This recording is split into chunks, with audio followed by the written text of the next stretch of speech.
Just to let everybody know, the reason I decided to do this, I was having a conversation by email with Mike Wall, and he was asking me what are RPPCs, and so we went through that, and he thought this might be a good idea to put a presentation together. So I said, okay, that's fine. I'll see what I can do. So I went through my own collection. Now I have roughly between 250 and 300 RPPCs with railroad themes. And so I thought, well, that's going to keep everybody here all week, and that's not really where we want to go. So I selected a few that I thought would, where there was something a little bit different about them, and or there was something that we could say about them. So, just for a bit of historical perspective, picture postcards began appearing in Canada in 1903. The US followed a couple of years later in 1905. Most of the early ones were printed, they were lithographs, they were colographs or colotypes, whatever they were using then. RPPC stands for Real Photo Postcard. It's an acronym. Another acronym is just RPC, which is Real Photo Cards. And they're actually real photos from negatives that were printed onto actual photographic paper that was manufactured specifically for that purpose. And the themes usually centered around institutional buildings like schools, churches, libraries, general stores with post offices, and of course, train stations, because they were the hub of many of these communities. Another important theme were train accidents. So you could kind of think of that as early reportage, the days before before we had television and everything else. Many of them are stations. I do have some of railway yards and roundhouses and things because they were just actually not as photogenic as stations. And I think a lot of the time these photos were done to kind of promote the city. Well, they don't really care if you have a railway yard, but they want to see if you got a station. So that was pretty important. So what are the advantages? Well, the pros are that these are rarely manipulated. In these cases, the photographer would have had to go in and they would have had to retouch the negative. And that was a lot of work. It was a lot of trouble to do. They're more aesthetically pleasing. They're sharper. They have better detail. And they're also less subject to fading and other deterioration if they're properly processed. Now, if you want to buy them, the one thing that you do find is that they are far more costly. At the end, I'm going to show you a number of RPPCs, technically that were produced by amateurs that are not of very good quality and just something to look at whenever you're looking at these things. Now, who are the photographers? Most of these are not attributed. We don't know who the photographers were. The GTR and the CPR had staff photographers, and some of their photos ended up on postcards, but they were staffers, so we didn't know about that.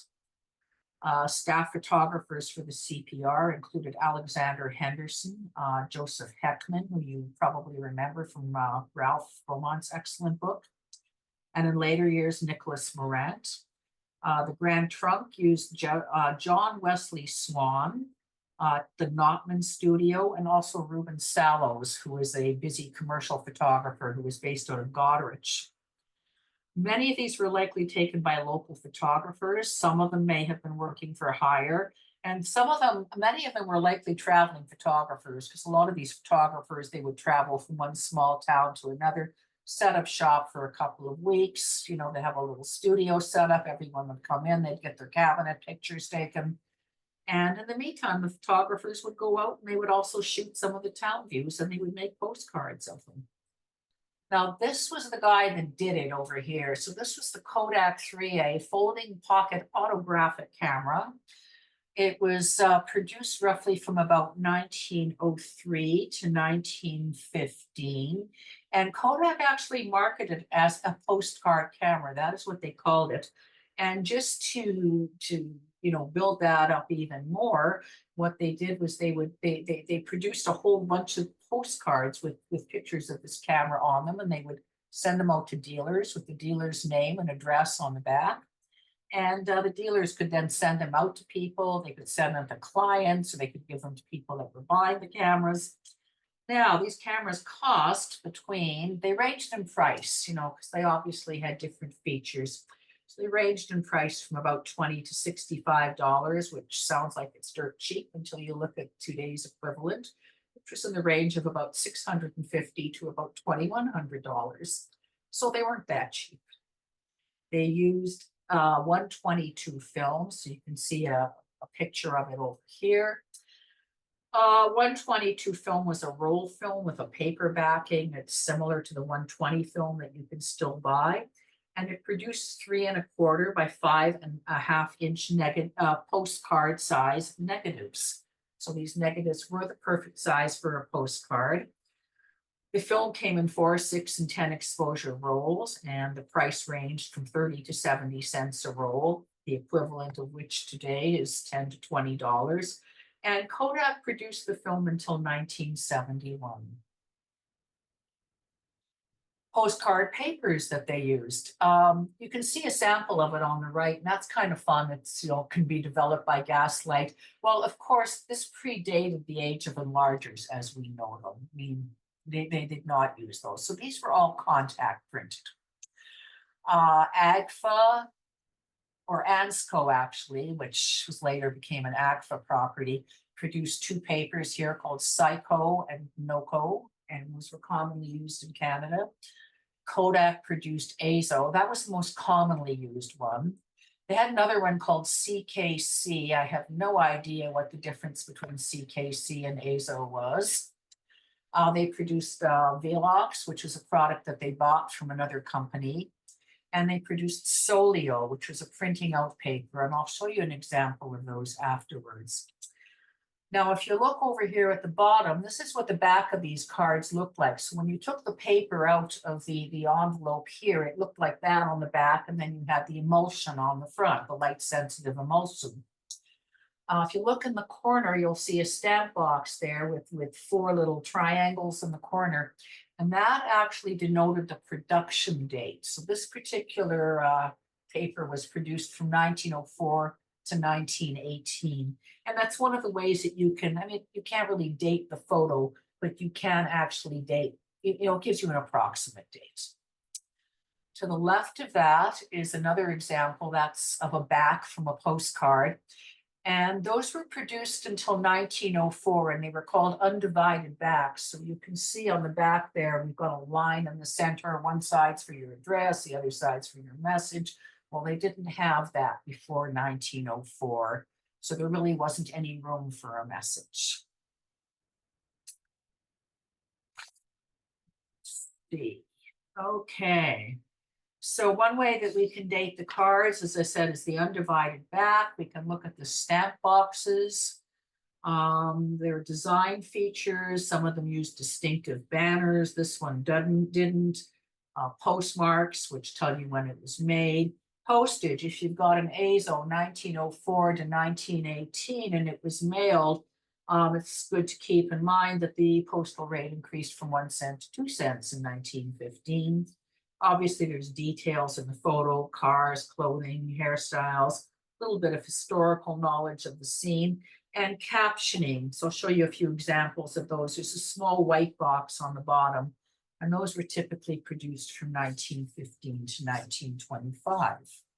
Okay, so on the left, that is the CPR station in Kuwait, Ontario. It was mailed in 1906. The building is no longer standing. That's probably the earliest card I have in my collection. It's a photo that was made by a fellow named George Alfred Barraclough. He was born in 1870. He died in 1950. He originally came here from England in 1882, so I guess he came with his family. He settled in Winnipeg. And in 1904, he set up a firm called the Winnipeg Pictorial Postcard Company and produced estimated 600 to 700 postcards in Winnipeg, which I'm sure would be a very valuable resource for that city.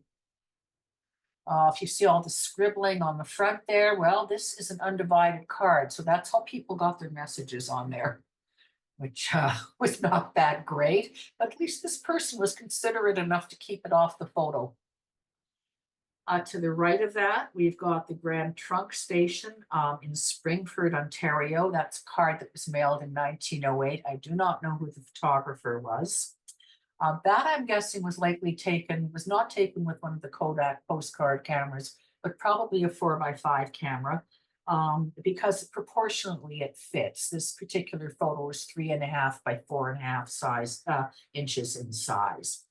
And again, the station, I think I mentioned, is no longer standing. Bottom left, we have the Algonquin Park GTR. Now, this is another one which I chose because of the historical elements in there.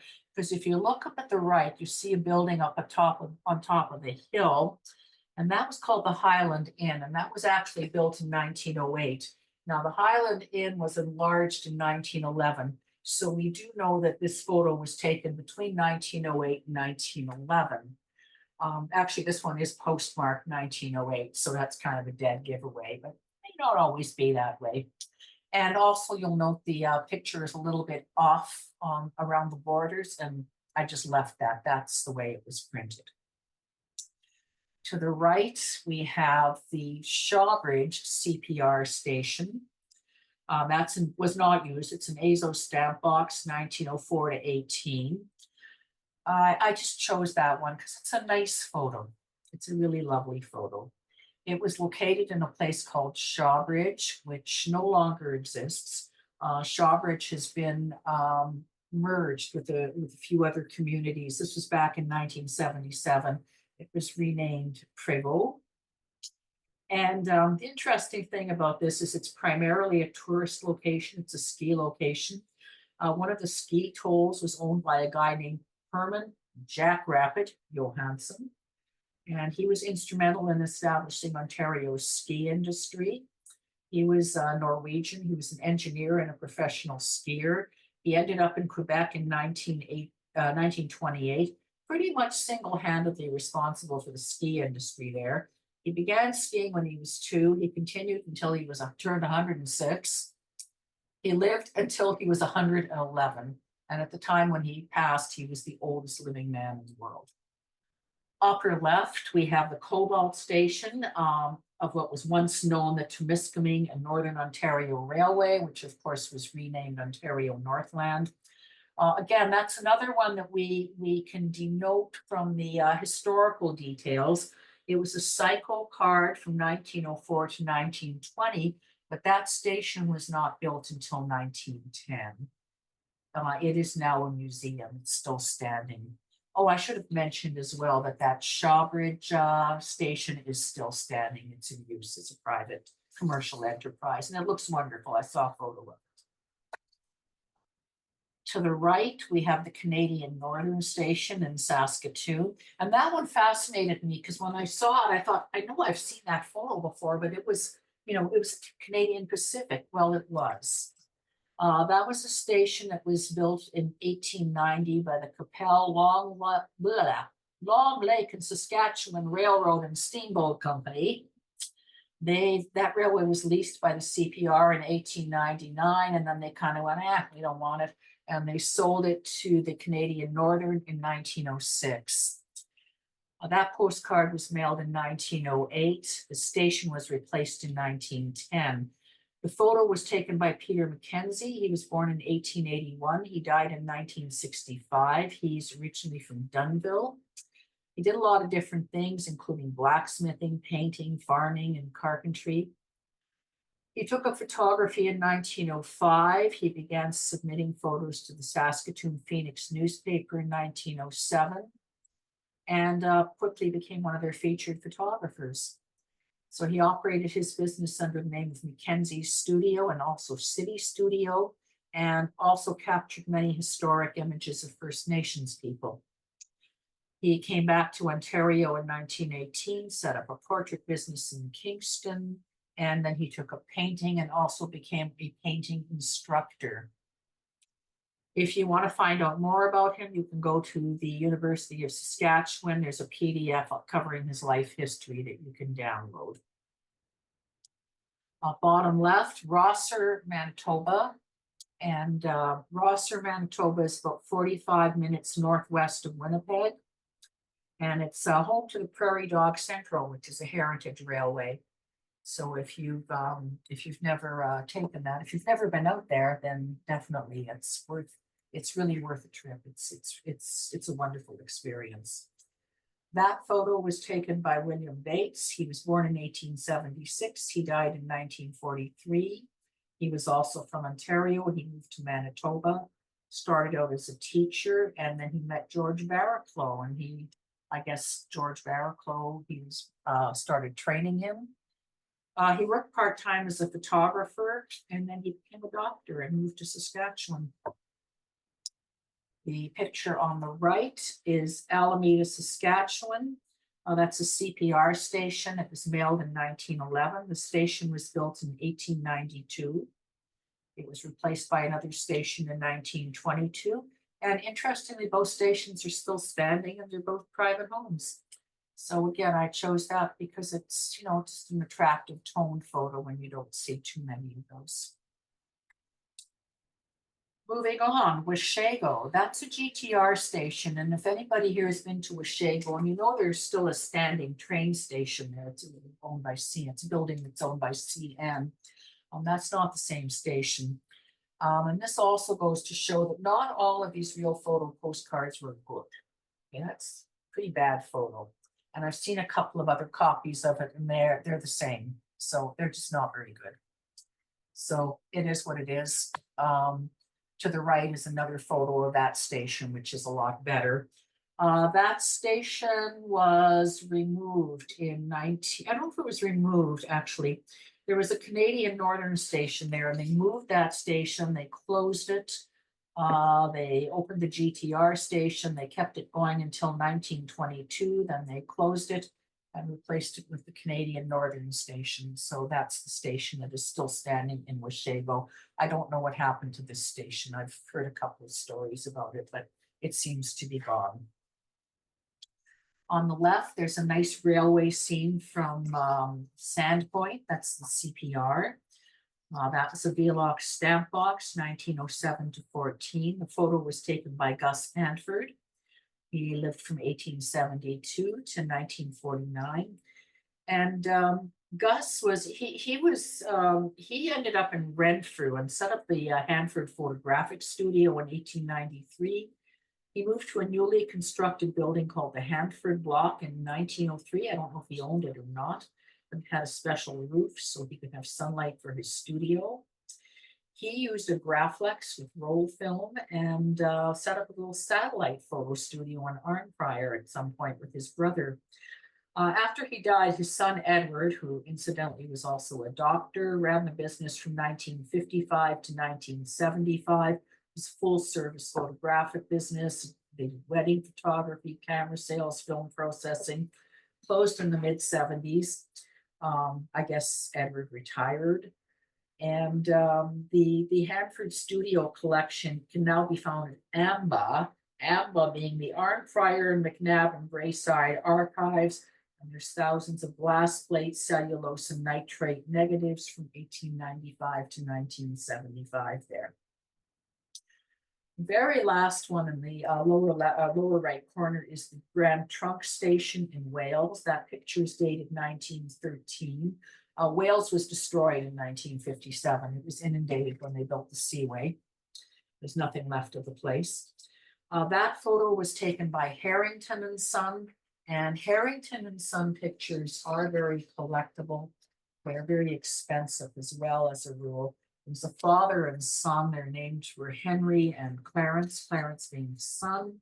They set up shop in Trenton, and they traveled all around to different small towns, and they photographed train stations, and they photographed, churches, and all different types of business, all buildings.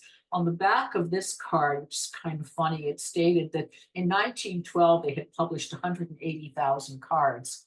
Now, I find it kind of difficult to believe that anybody visited 180,000 places in 1912. There just weren't that many to visit. So I'm assuming they made 180,000 pieces of paper.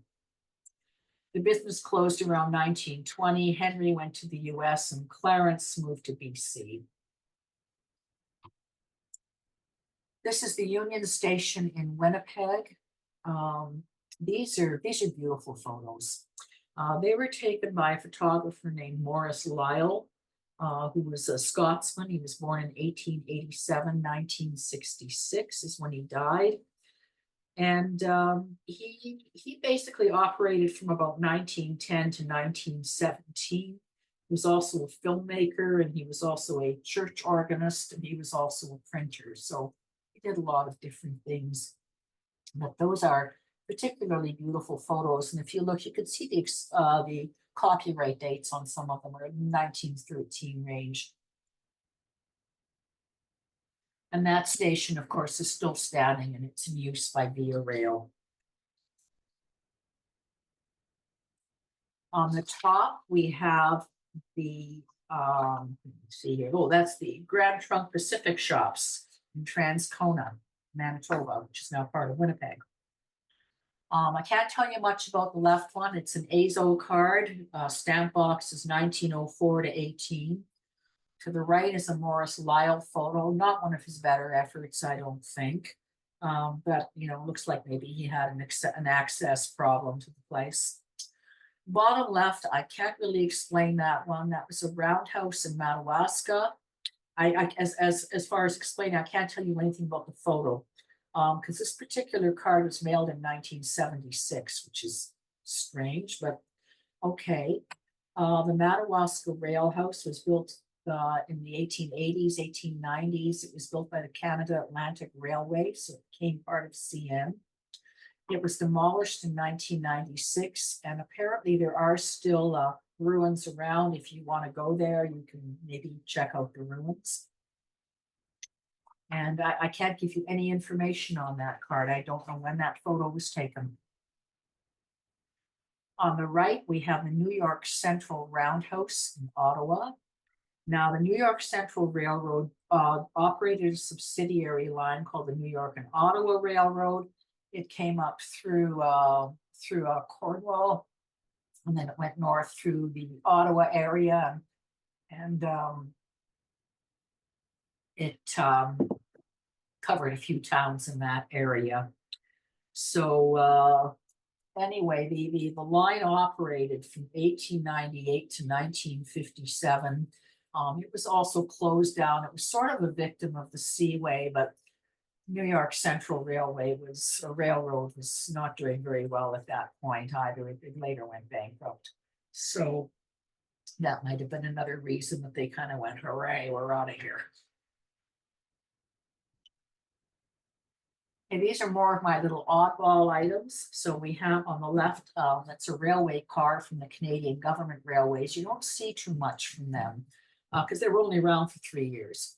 1915 to 1918, that of course was an umbrella group that was set up by the government to look after the Intercolonial Railway and the National Transcontinental Railway and the Prince Edward Island Railway. So they kind of put it under that umbrella while they were trying to figure out what they were going to do with it before they formed Canadian National. So that's, I guess that's I have another image actually that I just bought on eBay of a CGR locomotive as well, but you didn't see them very often.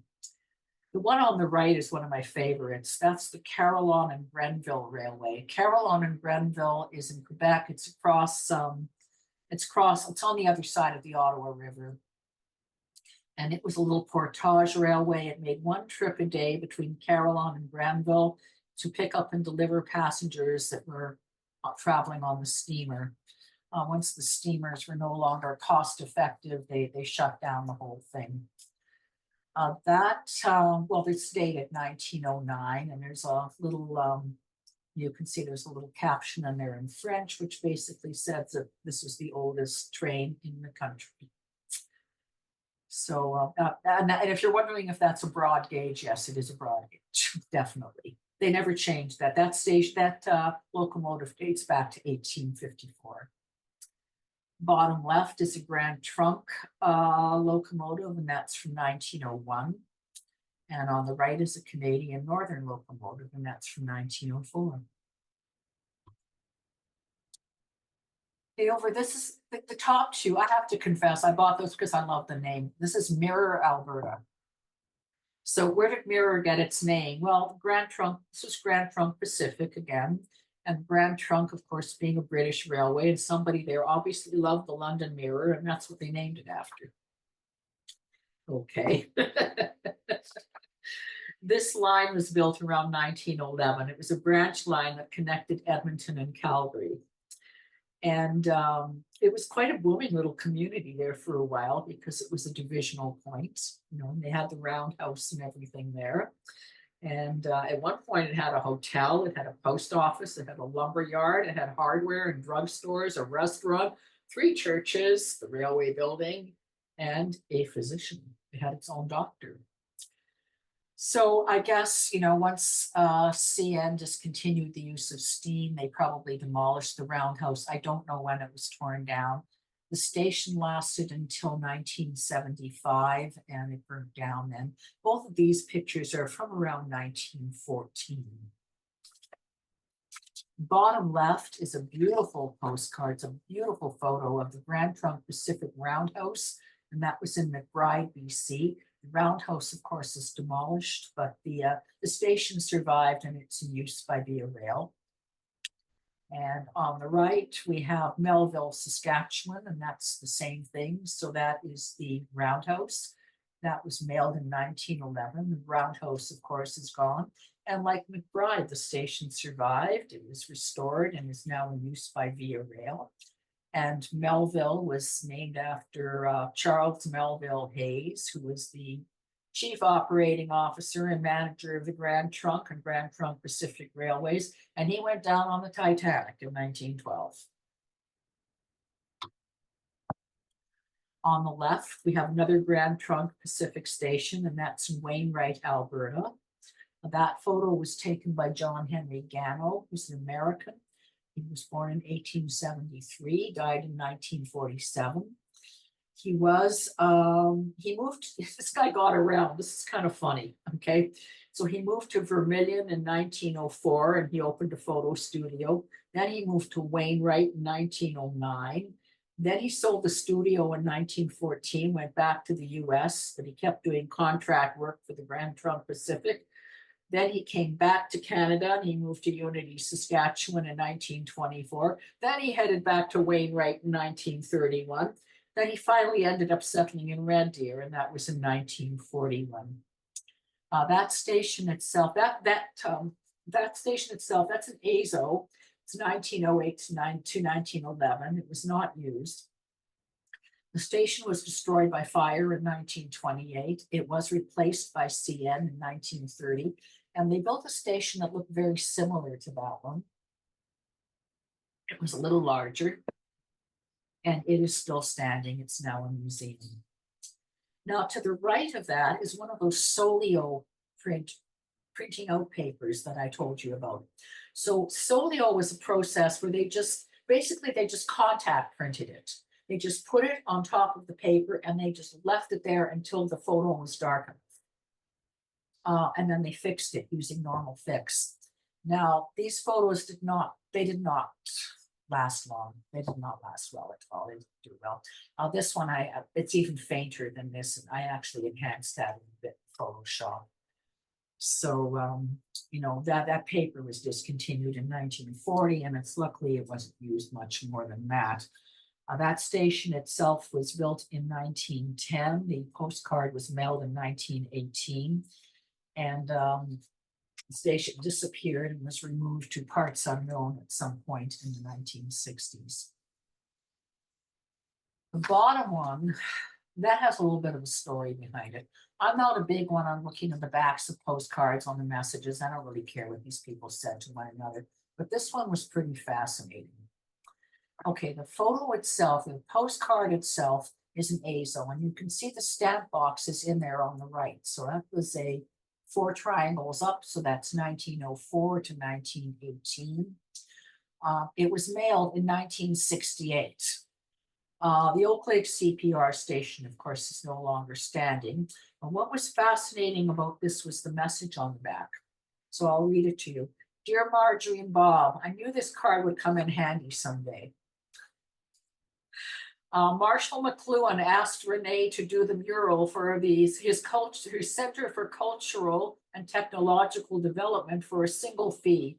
So I feel as though I were living with a dynamo. One could almost hear the creative wheels beginning to purr into production. So I had to tell my relatives naturally, and it's signed Betty Sarah. Rene Serra was an artist. He was born in 1895, died in 1992. He came from France. He spent the bulk of his life working for Eaton's. He came to Canada in 1928, and he was an illustrator for Eaton's.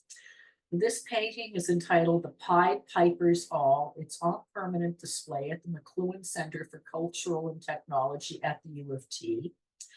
His wife, Betty, who was better known as Liz, was an established artist and also a writer in her own right. And she was born in 1915, died in 1999. So there's an interesting little piece of history on the back of that card. Okay, next we have the St. Clair Tunnel. And the St. Clair Tunnel, of course, was built in 1889. It was opened in 1891. It is still exists. It's been sealed and it's been the tracks are lifted, but you can go there and look at it. It's to this day is considered to be a very important piece of. It's actually considered a national historical civil engineering site. Okay. One of the ways there's a lot of pictures taken of this place, and one of the ways that you can sort of date them is if you look at the wires on the top, because what the Grand Trunk put electricity in there in 1908, and that was because they were running electric locomotives through the tunnel, and the reason for that was because of the air quality. They had a number of fatalities actually, weren't due to accidents, they were due to toxic air. So what they would do is they would, when they got to Sarnia, they would hook up an electric locomotive, they would take it through the tunnel over to Port Huron, Michigan, and then they would hook it back onto a steam locomotive. So these particular photos were taken by a guy named Louis Pesha. He's also very collectible. He was born in 1868. He died in 1912. He was born in Southwest Ontario, became a photographer in 1895, and traveled around doing a lot of town views and whatnot. Then he moved to Marine City, Michigan in 1901. And he would travel back and forth and he photographed railways and he photographed ships on the St. Clair River and he photographed buildings in all the little towns and whatnot. He was, and he used to peddle his pictures through stores and through advertisements in local journals and magazines. He was killed in a car accident in 1912. So his wife carried on the business until about 1920. And then most of his negatives were glass plate negatives. She wasn't making a lot of money at it, and she destroyed everything in 1920, which is a real shame. So we don't have them. At the bottom, we have two photos by Byron Harmon, and he is also kind of he's always been associated with Canadian Pacific Railway, but he never actually worked for the Canadian Pacific Railway. He did a lot of work for them, but he didn't work for them. Byron Harmon was an American. He was from Washington. He was born in 1876. He died in 1942. He moved to Banff in 1903 and became a leading citizen in Banff. He served on municipal council. Harmon was a superb landscape photographer. He was amazing. And what he did was he would produce all these, he would produce groups of landscape photos, which, and if you look, this is a little snippet. It was on the back of his photos. So you can see he put on there a long line of the Canadian Pacific Railway. So he would sell them to the railway, and the railway would in turn sell them in their, in their hotels and on their trains and their stations and whatnot. Byron also had a little shop where he sold his photos. Most of his work was done by on a 5x7 view camera. His negatives are housed right now at the White Museum of the Canadian Rockies. His granddaughter, Carol, does sell prints on her website. So if you look up Carol Harmon, you can find her. And he has two great-grandchildren, had two great-grandchildren, Julia and Sebastian Hutchins, and they continue to expand on his work. Those two pictures, that's the lower spiral tunnel on the CPR and the Connaught tunnel on the CPR. I should be calling it CPKC or not. That one just doesn't run off my mouth very easily just yet. Those photos were taken from 1915 to 1920, and both of those tunnels are obviously still in use. There's one of our accidents. Okay, that's the only accident one I have. And that was on the Central Ontario Railway. So I was able to figure that one out by zooming in on with a magnifier, and you can see the name on the railway car. And again, that was an AZO 1904 to 1918. So all I can tell you is that it's pre-1911 because that was when the Canadian Northern took over the Central Ontario Railway. On the right, we have the Grand Trunk Pacific again, and that was in Prince Rupert, BC. Those are the tracks on the harbor. That card was mailed in 1916. The Grand Trunk Pacific Railway set up shop in Prince Rupert, BC. And they chose that location because they wanted to attract more shipping. The port has got the deepest natural harbor on the continent. It actually, Prince Rupert did take off, but it took 100 years. So the Grand Trunk missed out on that one. That photo was taken by Fred Button, 1877 to 1962. He's from the UK originally. He came to Prince Rupert and then he moved to Texas in 1918. I don't know what happened to him after that. On the left is a group of employees. Those are National Transcontinental Railway engineering staff. That was a Velox card, 1907 to 1911. It's a group of employees. I don't know where it was taken. All we know is it was taken at residency number 25.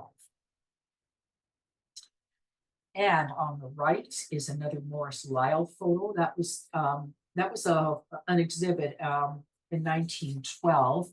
So that was a railway exhibit from the Canadian Northern. I don't know what all the animal heads had to do with it. I don't know. Anyway, the industrial exhibition in Winnipeg was a very popular event from 1897 to 1914. Lasted a week. It included exhibits, and circus acts, and midway, fireworks, and attracted well over 200,000 people, which was, you know, a pretty good crowd for a city that size at that time. It was shut down in 1915 for financial reasons. It was eventually revived, but not until the 1950s. And that is a very common photo. You tend to see it a lot, so it was widely distributed. We're back with the National Transcontinental Railway again. That was in Edmundston, New Brunswick. That's a photo of their yards, and that was actually entitled National Transcontinental Village View. And to the right of that was the station. I don't have a date on those. We know they're pre-1915 because the National Transcontinental ceased to exist in Maine in 1915. I'd say they're probably from about 1912. The yards are still in use by Canadian National. The station was removed in 1959. It was replaced with a modern station, or what we call a modern station, which actually is also has historical status. It's a designated heritage building, which was the newer station that was built. It's quite a nice looking building. Oh, they haven't kept it up all that well. Bottom left is the railway yards, CPR railway yards in Moose Jaw. That's a Kodak picture, which I'm thinking dates probably from the 40s or 50s. It was printed on CKC paper, which they used the same stamp box from 1910 to 1962. So, you know. So anyway, you have to kind of look at it under a loop and see if you can see any other details that might help you date it. And that was the same thing that I did with the picture on the right, which was the CN yards in North Battleford, Saskatchewan. That was an AZO 1910 to 1930. The photo was taken by E.L. Lane. I don't know much about E.L. Lane. I could not find information on them. That's probably from the 1920s, because again, when you look at that through a magnifier, you can see it's Canadian National.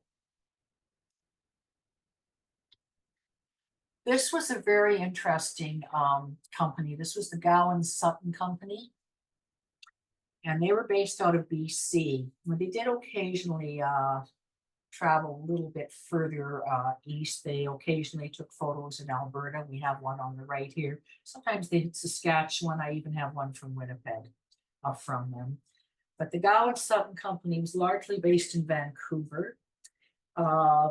It was started in 1919 and it was incorporated in 1920. It was formed by Frank Gowan, who's 1877 to 1946, and Alfred Sutton, 1880 to 1952. They both originated from England. Gowan left the firm in 1929 after his wife died, and he sold his share over to Sutton. There were 4 photographers based out of that firm, and we don't know who took the photos. They're not attributed to any particular individual. They were John Anderson Jardine, 1882 to 1954, David Chisholm Hay, 1876 to 1962, Frederick William George Live, 1870 to 1940, and then a guy that we're going to look at him in the next slide. He was listed as the sales manager, and his name was Joseph Frederick Spalding, 1887 to 1958. Now, one of the things that this company specialized in was hand coloring their postcards. And they started doing that in the late 1930s and through the 1940s. They also put out superb landscape photos, absolutely beautiful postcards. The photo in the upper left was the Sycamus CPR, I think that's how you pronounce it, CPR Hotel and Station. It's from the 1920s. We can date that because the station was enlarged in 1908 and they added the 3rd floor. And you can see that we have the station down below and the hotel up above, and it's a beautiful building. It was sadly demolished in 1964. To the right of that, we have the Great Northern Station in Vancouver, and behind it is the Canadian National Station, which I believe was still under construction when this was taken.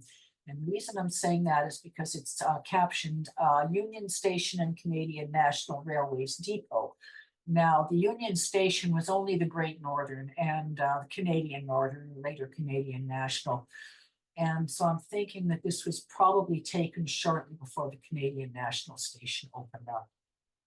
That Great Northern Station, which was a beautiful building, stood until 1965.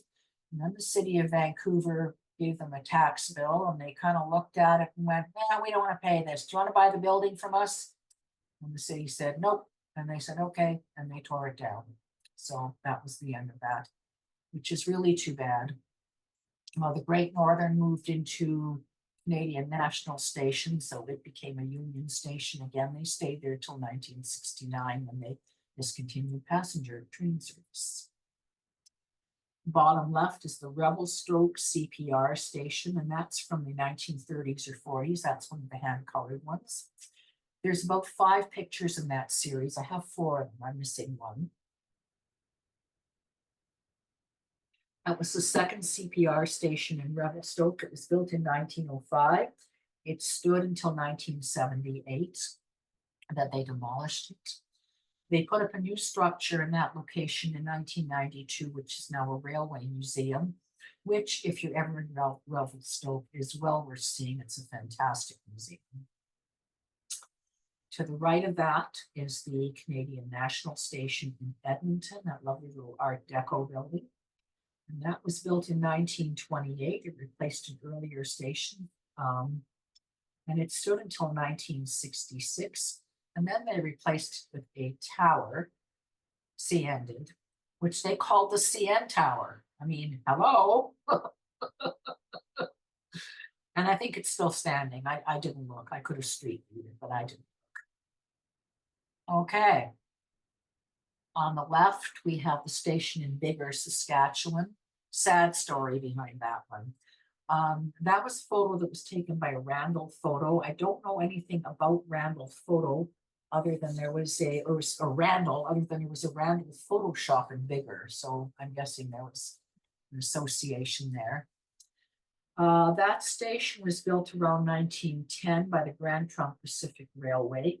It even had a 24-hour station, which was really pretty strange considering Biggar was probably about the size of my thumbnail back then.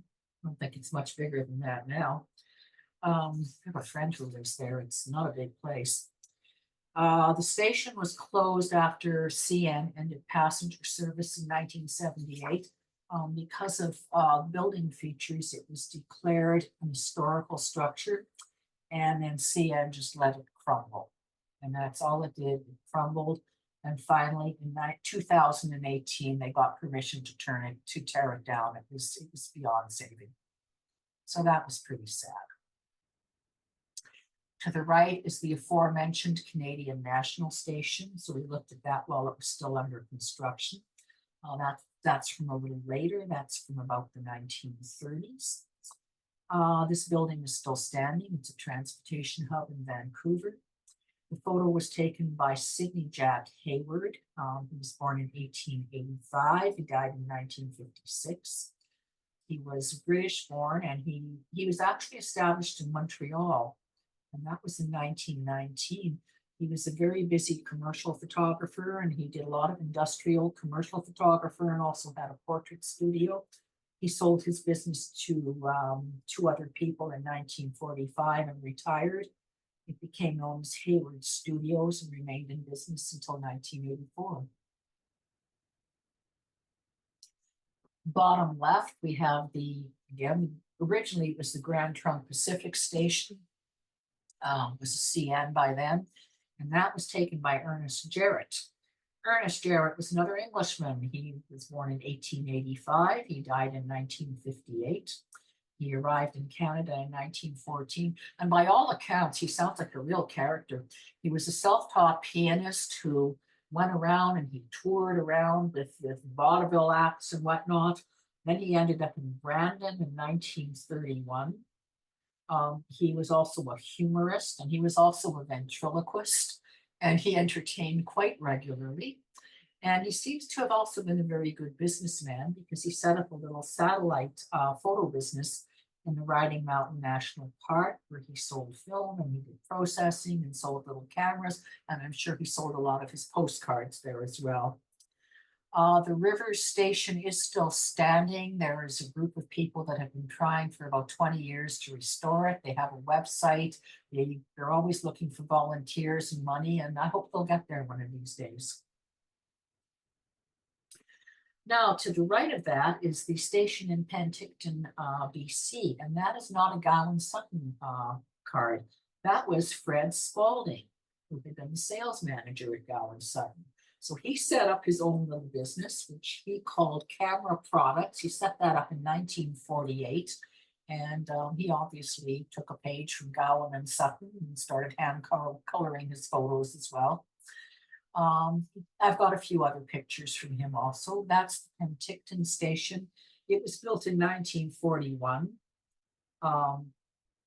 And it's still standing and is now a community resource center for families and seniors, and it's called One Sky. Upper left. I always call this place Schreiber. If you go up there, they call it Scriber. So, okay, whatever works for them. I don't care. They call it what they want. That's a beautiful aerial photo. It was taken by the Camera Shop, which was an outfit that was set up in Thunder Bay. Actually, they were in it was Port Arthur at the time. That picture probably dates from the late 40s. It was mailed in the early 50s, mailed in 1951. And it's a really nice aerial photo. The Camera Shop was owned by one of the Lovelady brothers, which love the name, extraordinary name. And they were a prominent photographic family in Thunder Bay from about the 1920s onward. Have quite a few other photos from the Camera Shop as well. And I don't know if they had an airplane or if they chartered or what they did, but a lot of them are aerials.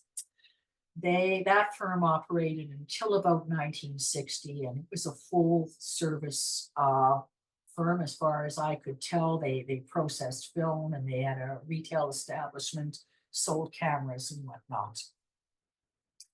Now, the other three are all the CPR yards in White River, Ontario. The upper right and the lower left, those are early ones. And again, you can see that little caption box at the bottom. So those are like 1915 to 1925. I don't know anything more about them. I have just been completely unable to find out anything else. On the right, that one's obviously later because we can see the diesels in there. So that's probably from the 1950s. And those yards, of course, are still in use. These are photos by a Northern Ontario photographer named Harry Fisher. I don't know too much about Harry Fisher. He was based in Geraldton. He did a lot of mining photographs. He seems to have been mainly an industrial photographer. So he did a lot of train stations. He did a lot of mining sites. He did a lot of hydro construction going on there. So I have a number of pictures of his of hydro dams and whatnot. That's really all I know about him. He lived in Geraldton. He was very active in community affairs, and he was also the municipal tax assessor, which I don't imagine made him terribly popular. But anyway, the card on the upper left is the train station in Geraldton. That photo is dated 1940, and the station, unfortunately, is long gone. On the right is the station in Long Lac, and that station is also gone. That actual line was abandoned in 2005. At the bottom, we have Nakina, and that gives you kind of an idea of Harry Fisher's professionalism, because I have several other Nakina pictures of his as well. So he went around and he took photos from all different angles of the building, so they could be applied to different uses. So that actually worked very well for him. The Nakina station, these pictures are from the 1940s. The Nakina station is still standing. It was built in 1921, and it is in use by Via Rail. Back to Algonquin Park. The photo on the left is the Algonquin Park CN station, which was demolished in 1959. So we saw that earlier one from 1908. This is from the 1940s. It was taken by Annabelle Studio. Annabelle Studio was located in Huntsville, and it operated from 1944 to 1950. If you go to the town of Huntsville's website, you see pages and pages of historical photos by her. But I can't find any information about her, which is too bad. I'd like to know a little bit more. Very similar situation to the right of that. That was a photo that was taken by Paul Dumoulin, and that was in Kapuskasing. I don't have any details on him other than I've seen a lot of pictures of his that he took in Kapuskasing from around that period. That is the CN station. It was built, let me see, it was built in 1929, and it's still standing. I have modern pictures of it as well that I took when I was up there. It's now a visitor welcome center. Bottom left, we're back to Algonquin Park again, and there you can see the Highland Inn, which we looked at earlier. We looked at the smaller version. So this is the full version of the Highland Inn over there. After it was enlarged. That is an aerial photo that was taken by Harry Oakman. So if you don't know anything about Harry Oakman, he was, I think, quite possibly the best aerial photographer that we ever produced in this country. He was funny. He had in 1919, he was a flyer, and in 1919 he developed equipment so that he could both fly and take pictures at the same time. So I could just picture him sitting there in his little biplane, But he began by identifying popular tourist locations, which is probably why he went to this location. because it would have been popular at the time. And then he produced postcards featuring them. Eventually, he created the Peterborough Postcard Company, and that was in the 1960s. And by the time he retired in the late 1970s, he estimated he had produced at least 60 million postcards, and they were all aerial photos that he had done. And they're beautiful aerial photos too. This is a lovely version, and this is probably from the late 1940s. To the right, we have the Lake of Bays, which I think you're probably all familiar with. This is a photo from the 1950s. The Lake of Bays was portage railway, connected steamboats operating on the Lake of Bays and Peninsula Lake. They branded themselves as the smallest commercially operated railway in the world. They operated from 1905 to 1959. They are in operation again, however, as a heritage railway during the summers if you go up to Huntsville. That photo was taken by the Winger Studio. Again, I have no details on them. There was a Thatcher Winger graphic company in Utterson, so there's likely some association there. Now we're into Quebec here. So on the left, we have the CPR station in Lachute. And that station was built in 1929. It replaced a larger station, or an earlier station from I'm not sure when that earlier one, but this one was built in 1929, and this station was enlarged in 1940. It was closed in the 1950s. It was abandoned for about 30 years, and then it was restored, and it's now a community service hub. The photo was taken by Bernard Bogue from Hawkesbury, Ontario. I couldn't find much on him personally, but if you Google Hawkesbury, there is a Bogue photo company that does printing and photo restoration. So again, there is likely maybe a familial association there. I'm not really sure. On the right is the CN station in Montreal. That's a photo that was taken by Air Maps. And that it was likely taken right after the station was built. The station was built in 1943. And if you look on the back, there's a victory insignia on the back of it. So, yeah, and that station, of course, is still in use. It's a transportation hub and a train station.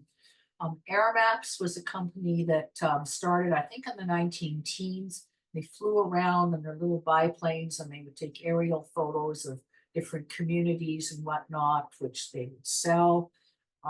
They started producing postcards. It appears to be around maybe the late 1930s or early 1940s, and they didn't produce that many of them. On the left is the CPR station in Magog, and that station does not exist anymore, as far as I can tell. This postcard was mailed in 1933. The photo was taken by R. Olivier in Sherbrooke. And Magog is on the Orford Express, which was a tourist train. It was canceled in 2019. But, and this is good news for everyone, plans are underway to revive the Orford Express starting in March 2025. So that's something to look forward to if you're traveling in that area. To the right of that is the CN station in Malartic, Quebec. That station was built in the late 1930s. Malartic was a mining community. The photo was taken by Malartic Studio. I don't know who Malartic Studio is. The McCord Museum's got a couple of photos from them on file, but I don't know too much about them. They didn't have any information, unfortunately, which is too bad. Getting close to the end here, folks. All right. So on the left here, we have, this one was kind of fun. I just chose it because it was kind of fun. That's the CN station in Arvida, Quebec.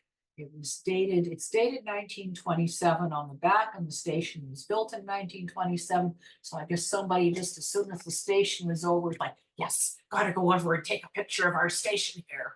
And so that is what it is. That station is still standing. It's now a funeral home.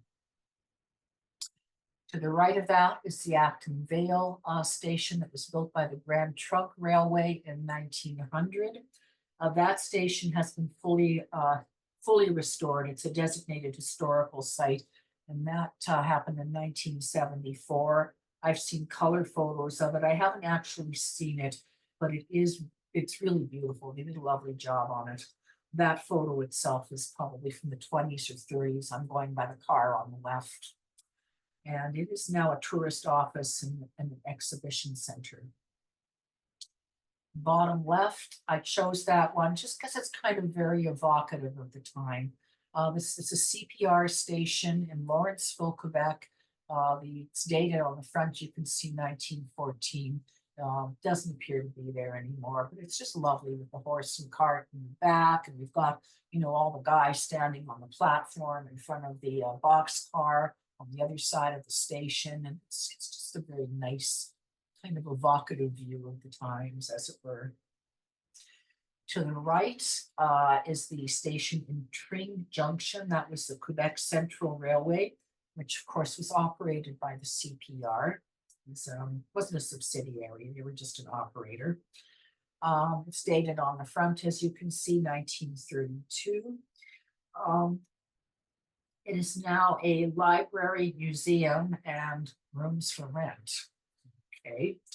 I chose that one again because it's a very unusual station. It was built in 1914, and it was built out of decorative concrete block. So if you go onto Google Street View and kind of zero in and look at some close-up pictures of it, very unusual looking building. And right, so these last two are a little bit different. Now, these are the kind of, I would say, crappy pictures that you can get that you find printed by amateurs. I don't know where these came from. My guess is that somebody made copies of these are negatives. Somebody copied from photos that were maybe circulating around from rail fans or whatever. That's kind of my best guess because I have no idea where they came from. And you can see the handwriting and the caption all looks pretty much the same. So the one at the French station is not too bad. One at the CN station in West Toronto, it's not good. It's not good. The left one is kind of funny because when I started looking at it, I'm looking, there's something wrong with this. Well, there is something wrong with it because the negative was upside down. And you can tell if you look at where the bay window is in the picture on the right, which is a 1908 postcard, and you can see where the over at the back, where the doors to the freight area is, everything is all reversed here. So yeah, he had the negative upside down. So okay. This is the final photo here, the final slide here. And I am actually looking for information on all of these because I have 21 of these cards, all different stations. There's a few that I don't have, so I'd say we're looking at least 25 of these. I have no idea where they came from. I have no idea who took the photos, and I don't know anything about them except they're all dated 1969 and 1970. They're real photo cards that were printed on Kodak. And these I chose randomly. The only one of these stations that's still standing and in use is the Kamloops station, which is now a Via Rail station. Well, the one, well, of course, Lytton is gone. I mean, that station was gone long before Lytton was. And the other two stations are both gone. But if anybody ever comes across any information on this series of photos, please pass it on to me because I would love to find out more about it. Okay, that's it. So there we go. Thank you very much. Oh, my pleasure. That was great. My pleasure. That was fun. Do we have any questions? Don't really see anything in the chat, but if anybody's, yes, Clint. I can help you with Malarctic. My notes say 1935, but not often. It'll say when the studio was around. It just says 1935 dash. So Okay. I think a short-lived studio. That's my Quebec photographer notes. Was his name Roger? Roger? I all I have is Malarctic Oh. That's all I got. I did find one on at McCord where the photographer was described as I think it was Roger Vallier was his name, Mm, but that's all I know about him. And I don't know if he took the photo or not. unusual name. Yeah. Mm, mm, mm. Well, you said the Harrington photos were quite expensive. How come? Why them? They're Because just they're so they're good. just extremely collectible. Yeah, they're really nice. Maybe they were it probably to do with the rarity. Yeah.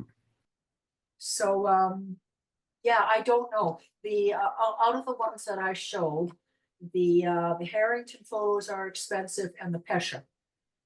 And Harrington's, I mean, I bought that one probably about 20 years ago, and it was expensive 20 years ago. Like I paid over $70 for that card. Oh. Which I don't normally do. Mhm. But I really wanted it. I really, really, really, really wanted it. And I could probably sell it for a lot more today. The other ones that were expensive, as I said, were Pesha. Some of the others, like the Byron Harmon, I think it's because they were just so widely circulated, and the same with the Gowan Sutton. They don't sell for as much. I mean, they're nice cards. There's nothing wrong with them. You know, and if you like them, I would say go ahead, buy them because they're beautiful. But they're not that expensive. I mean, you can typically pick them up for between $5 and $10. You showed one derailment. Is that all you got? Just That's the only derailment I have. Yeah. Yeah. They're, I assume, pretty rare, pretty scarce as postcards. There's a few of them around. There's a couple actually on eBay right now, you know, and I mean, I did think a lot of what I look at is the pricing because, I mean, this one derailment looks very much like another. One train wreck looks very much like another. I mean, what else can you say about it? There's a whole series of cards out of the Quebec Bridge when National Transcontinental built the Quebec Bridge. There's a whole series, maybe about 7 or 8 of these, showing the Quebec Bridge in various stages of collapse. Mm-hmm. That was a horrible thing because I think there was over 70 people were killed in that. That was terrible.